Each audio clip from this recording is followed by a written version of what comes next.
हुआ है कि 15 साल में कोई चीज़ जो है से 2 गुना अगर हो जाए, है ना, तो वह जो है कितने समय लगेंगे, कितना वर्ष लगाएगा कि 8 गुना हो जाए कोई चीज़।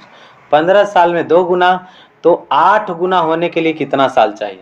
यहाँ पर प्रश्न चिन्ह आप देख रहे हैं, करना कुछ नहीं है, जो 8 आप देख रहे हैं इस 8 को बस करना कुछ नहीं है, इसको पावर के रूप में दिखा दीजिए।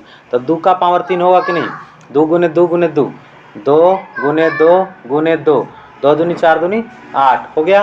तो 2 का पावर 3, तो इसका जो पावर आया ना, पावर कितना है 3, तो पावर 3 है, तो ये 15 को कर देना है बस 15 गुने 3, 15 गुने 3, जैसा कि यहाँ पर देख रहे हैं 15 गुने 3, 15 दिया क्या हो गया 45, बस 45 इज योर आंसर। तो अगर आप इसको बहुत चंद सेकंड के अंदर करना चाहते हैं तो 15 वर्ष में 2 गुना, 15 वर्ष में 2 गुना तो 8 गुना कितने वर्ष में, तो 2 का पावर 3 हो गया, और 3 जो आया घात उसी को 15 से गुना कर दीजिए, तो आंसर तुरंत आ जाएगा 45 वर्षों में। ठीक है, इसको आप एग्जाम्पल से ऐसे करके समझें, जैसे कि मान लीजिए कि कोई 100 रुपया कोई धन है, ठीक है, और ये 15 साल में 2 गुना हो जाती है। 100 रुपया धन है जो 2 गुना हो जाती है 15 साल में, सपोज करिए, तो कितने साल में जो है क्या हो जाएगी 8 गुना। 8 गुना का मतलब कितना, ऐसे तो 200, 2 गुना होगा 100 का, 8 गुना का मतलब कितना हो गया, 8 गुना का मतलब 800, तो 800 कब हो जाएगी, तो सोच करके देख सकते हैं कि इसको इसमें होने में कितना साल लग रहा है, 15 साल लग रहा है। तो 15 साल लगा सो 2 गुना हुआ, अब इसका 8 गुना लगना है तो कितना हो जाएगा, 8 गुना का मतलब तो 2 का पावर 3, तो 15, 15 या 45, यानी 45 साल में जो है वह कितना हो जाएगा 8 गुना हो जाएगा, यानी 100 रुपया 800 रुपया कितना वर्ष में हो जाएगा, तो हो जाएगा 45 साल में हो जाएगा। क्यों हो जाएगा, क्योंकि 15 साल लग जाता है 2 गुना होने में। अच्छा मान लीजिए कि 100 रुपया को 15 साल लगा 2 गुना होने में, तो 200 रुपया हो गया, 30 बरस लगा तो 400 रुपया हो गया, 15 बरस और फिर 15 बरस लगा तो 800 रुपया ना हो गया, तो आप देख सकते हैं 45 बरस हो गया। चलिए ठीक है, इसको तो हम चंद मिनट में भी कर सकते हैं, लंबा समय लेना चाहें तो लंबा समय में तो बहुत कुछ भी लग सकता है। अब हम समझने वाले हैं कि आखिर ये चक्रवृद्धि ब्याज होता क्या है। चक्रवृद्धि ब्याज जिसमें कि बहुत छोटे से रकम धीरे धीरे इंक्रीज करता करता करता करता एक बहुत बड़ी रकम हो जाता है।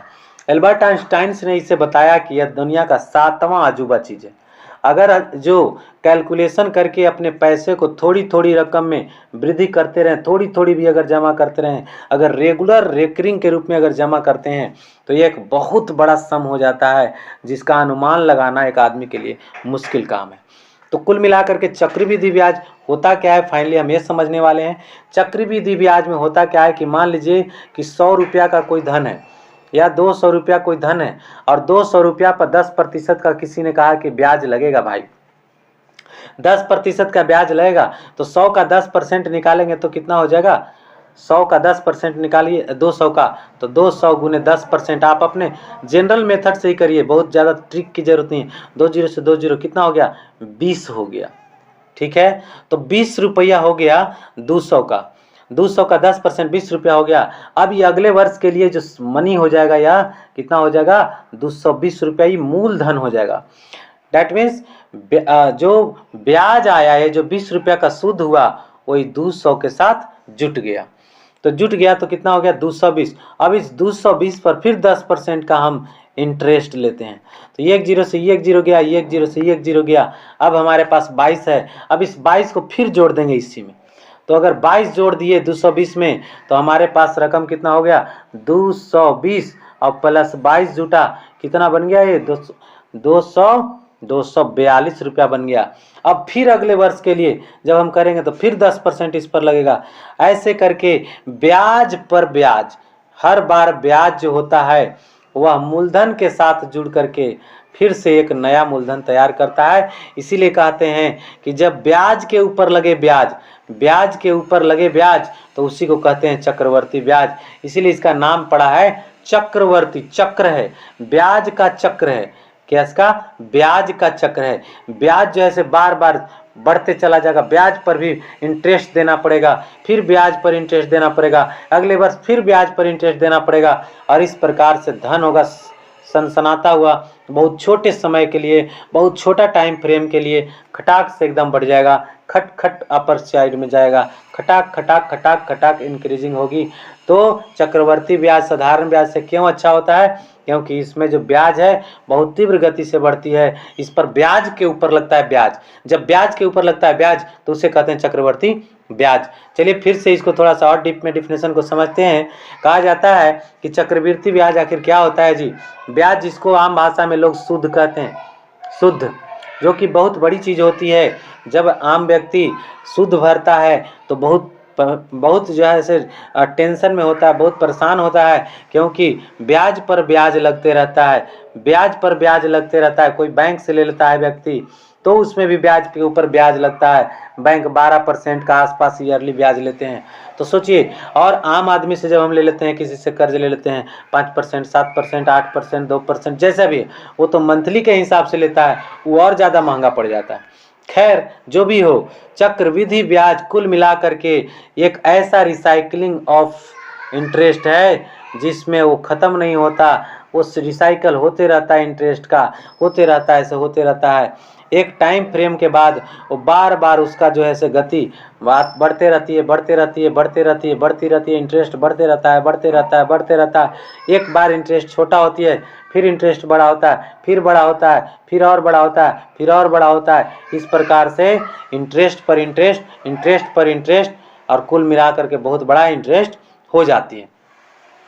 जब एक निश्चित समय के बाद दिया जाने वाला ब्याज जमाकर्ता को न देकर मूलधन में जोड़ दिया जाए, देखिए क्या लिखा है, जब जमाकर्ता, जो जमा करने वाला है, जमा करने वाला में भी आप हो सकते हैं, जमा करने वाला में भी हम हो सकते हैं, जमा करने वाला में भी कोई भी हो सकता है। तो जब जमाकर्ता को न दिया जाता है वह इंटरेस्ट, बल्कि क्या हो जाता है, वह आकर के फिर से मूलधन में ही जुड़ जाती है। जब इंटरेस्ट जो है निश्चित समय के बाद दिया जाने वाला इंटरेस्ट जब मूलधन में जाकर के फिर से जोड़ दिया जाता है, तब क्या कहते हैं, प्राप्त मिश्रधन पर ब्याज लगाया जाता है। दैट मीन्स कि ब्याज को जब हम जाकर के मूलधन में जोड़ देंगे और फिर जो बनेगा उससे जो सम तैयार होगा, अर्थात पी जो तैयार होगा वह पी प्लस CI का मामला रहेगा, और फिर से ये क्या बन जाएगा, अकेला एक धन बन जाएगा। और फिर इस पर इंटरेस्ट लगेगा, और फिर जाकर के इंटरेस्ट उस पर डबल डबल डबल डबल बार बार इंटरेस्ट पर इंटरेस्ट, इंटरेस्ट पर इंटरेस्ट लगता चला जाएगा, इंटरेस्ट पर इंटरेस्ट लगता चला जाएगा। तो फिर से जब जमाकर्ता को न दे करके ब्याज जमाकर्ता को न दे करके मूलधन में फिर से जोड़ दिया जाए और प्राप्त मिश्रधन पर ब्याज लगाया जाए, मिश्रधन ही हुआ ना भाई। जब मूलधन के साथ जब हम ब्याज जोड़ते हैं तो बन क्या जाता है, मिश्रधन बन जाता है, और उस मिश्रधन पर फिर से ब्याज लगाते हैं।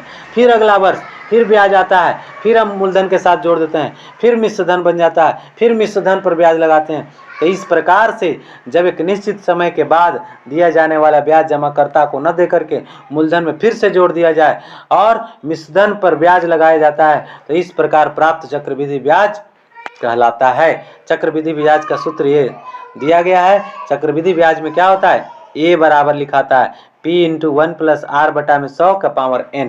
अब व्हाट इज P? P क्या होता है? P क्या है? मूलधन है। जो धन आपने किसी से लिया है कर्ज पे, वो मूलधन है। ये में भी कर्ज हो सकता है, में भी बैंकों से लिया हुआ लोन हो सकता है, जिसको लोन कहते हैं। ये में भी फाइनेंस में निकाला हुआ कोई गाड़ी हो सकती है, कोई, ठीक है, कुछ भी हो सकता है। तो वो हो गया P। R क्या है? उस पर लगने वाला rate of interest he R है, जो धीरे धीरे धीरे धीरे धीरे धीरे इंक्रीज करते रहता है। इसी R के कारण इंटरेस्ट जो है से आपको बढ़ते रहता है। तो R क्या है? वो एक प्रकार का ब्याज का रेट है, rate of interest per annum, rate of interest per annum. कभी कभी तो ये क्या हाफ ईयरली भी हो जाता है, क्वार्टरली भी हो जाता है। आप देखे होंगे HLY भी रहता है, हाफ QLY भी होता है। ठीक है, यहाँ जो n देख रहे हैं, n फॉर टाइम, ठीक है, सबके बारे में यहाँ पर दिया गया है। जैसे CI क्या है, तो चक्रवृद्धि ब्याज है। ये ब्याज कब होता है? जब आपको इंटरेस्ट R% निकालते हैं हम। जैसे 500 रुपया मूलधन है, मूलधन पर हम 10% का R था, तो ये जब निकालेंगे तो ये 50 जो आया वो क्या हो गया, CI हो गया उस पर 1 साल का। फिर अगले साल उसके साथ फिर जोड़ करके फिर निकलेगा, फिर CI निकलेगा, फिर नेक्स्ट CI, फिर नेक्स्ट CI। मूलधन क्या है? जिस धन को हमने लगाया है या किसी से लिया है। बैंकों को हो सकता है आपने बैंक में पैसा जमा किया होगा 5 लाख रुपया को बता रहा होगा बैंकर कि ये जो है से 10 साल में डबल हो जाएगा, यानी 10 लाख बन जाएगा। तो बीच में जो 5 लाख हुआ दैट इज योर इंटरेस्ट, और मूलधन के साथ जोड़ करके जब मिलेगा तो वो 10 लाख रुपया हो जाएगा, दैट इज योर क्या कहलाएगा? वो मिश्र धन कहलाएगा। मिश्र धन से मतलब है कि वह धन जिसमें मूलधन भी हो और ब्याज भी हो, जिसमें मूलधन और ब्याज भी हो, वह क्या कहलाता है? मिश्र धन, मिलावट का धन, मिला हुआ धन। ठीक है। ब्याज का दर रेट ऑफ इंटरेस्ट को कहते हैं। टाइम पीरियड जितना लगा होगा 2 साल 4 साल 5 साल, एन उसी को कहते हैं, कुल ब्याज की संख्या। ठीक है। तो इस प्रकार से हमें लगता है कि आपको ये कंपाउंड इंटरेस्ट पूरी बात समझ में आ गई होगी। अगर आपको थोड़ी सी भी चक्रवृद्धि ब्याज का आपको अनुमान लगा है, अंदाज लगा, एक्सपीरियंस हुआ है, तो वीडियो को लाइक करिए, सब्सक्राइब करिए और अपने दोस्तों को थोड़ा सा शेयर जरूर करिए ताकि उन्हें भी इस तरह के कंटेंट समझने को मिले।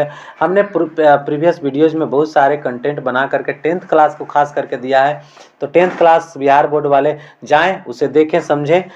मैथ का खास करके चमत्कारी वीडियोज हैं, उसे सीखें, समझें और अपने 2023 के एग्जामिनेशन में, जो 2023 के एग्जाम है, उसमें एक अच्छे अंक प्राप्त करें। सीखें, समझें, लोगों को सिखाएं, समझाएं, इसमें बहुत बड़ा पुण्य है। आप भी पुण्य के भागी बने। चैनल को सब्सक्राइब करें और शेयर जरूर करें, लाइक करें, सब्सक्राइब